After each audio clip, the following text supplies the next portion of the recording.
So we know that the California sea lion in Washington state made the Steelhead run in one of the rivers here and the sockeye run extinct. We can go out in a boat, we can go down to a marina and see the explosion of California sea lions. They are an invasive species. They're not indigenous to Washington or British Columbia or Alaska waters. No archaeological report from any archaeological dig of an ancient Indian village shows California sea lion bones. In British Columbia, no Indian tribe except for one has a name for California sea lion. That tribe from the Cowichan area of Vancouver Island, the elder said it was from when their ancestors paddled down south of the Great River, the Columbia. That's when they came across California sea lions. They came into British Columbia and they are there in the thousands, and we have to remove them. And by removing the invasive California sea lion and maybe some of the stellar sea lions, especially a lot of the harbor seals, we're going to see a rebirth, an explosion of steelhead and salmon. And in turn, we'll see harmony and balance. And the orcas that rely on salmon, which are your resident orcas, well, they're going to feel the abundance as well. Well, those steelhead don't stand a chance. We know from the Willamette River off the Columbia and others up in British Columbia that our steelhead populations are being eaten to extinction by seals and sea lions.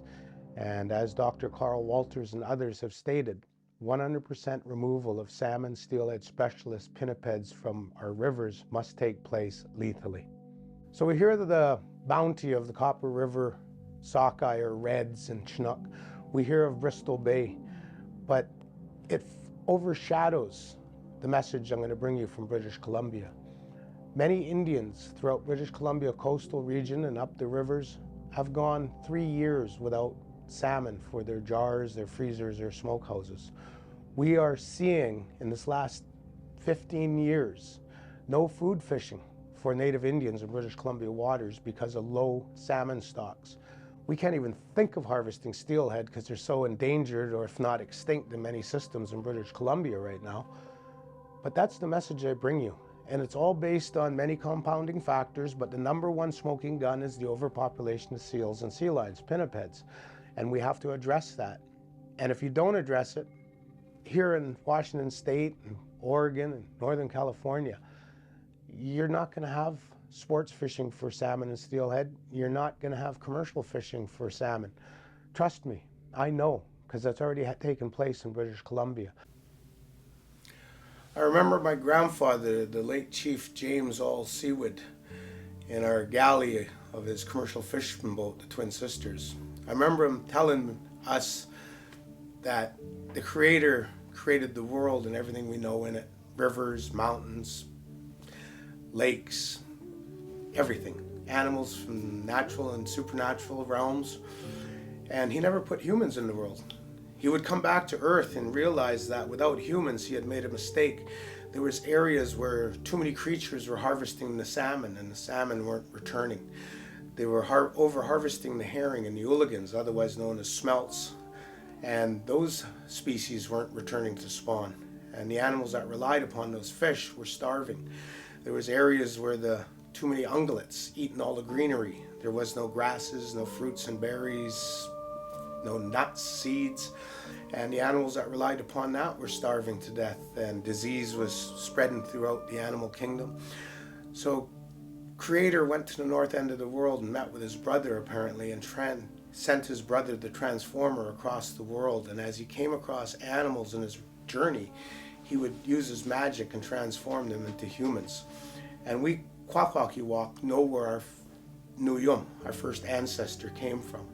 My Nuyum is the Kulus, cousin to the thunderbird, a giant bird that had white down feathers with blue flecks throughout, blue lines on his bill like an eagle, and feathered horns. And we even know we used to stand on a mountain and admire his image down below and the reflection of Meetup, Viner Sound, and Absegu, Shoal Bay. And every Kwakwaka'wakw family can tell you their origin story, where they came from. Those first humans would take a mate and take her crest and add it to their gildas or box of treasure, where now we have families with hundreds of family members, because our role as humans is to harvest animals for food, social, ceremonial purposes, so that we help keep that harmony and animal kingdom balance in line. Well, it was like that for tens of thousands of years until the new people came from Europe. And then we know all the stories and how everything went out of balance, but we smartened up. And in modern times, with environmentalism and environmental consciousness, and we're looking at the damage we did, and we know that we have to know our history so we're not destined to repeat our failures and see that animal kingdom out of balance again.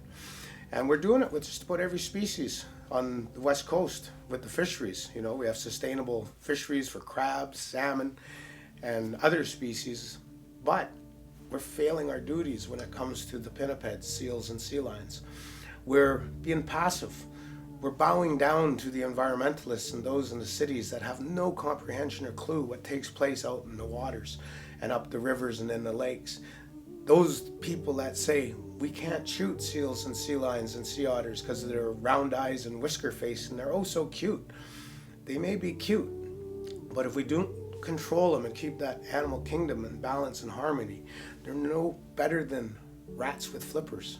And we know what some of our cities are like because we can't control the rat populations. Well, the same thing has taken place with seals, sea lions, and sea otters in some regions. And it's up to all of us to work together to have a sustainable fishery of seals and sea lions so that we don't see the further extinction of some of our steelhead and salmon stocks. Because trust me, I'm the devil's advocate. British Columbia is in dire straits. But thankfully, I'm leading the cause with Pacific Balanced Marine Management, and with people that are sending in donations. We have been buying gift cards for a store called Canadian Tire, which sells bullets in all regions of British Columbia and Canada. And our native harvesters are able to go out with our financial support with those gift cards to buy bullets. And I even give out credit card gift cards so they can buy diesel and gas to get out in the waters more to harvest seals and sea lions. We're trying, we're putting a dent in the overpopulation, but we need your help. We need the government's help. We need everyone to get on board with a sustainable harvest, because that's what Ike Ekame, the creator, wanted us to do, to harvest sustainable everything so that the harmony and animal kingdom's balance stays in place. Because that's not the case with pinniped overpopulation, and it's up to you to help us as well.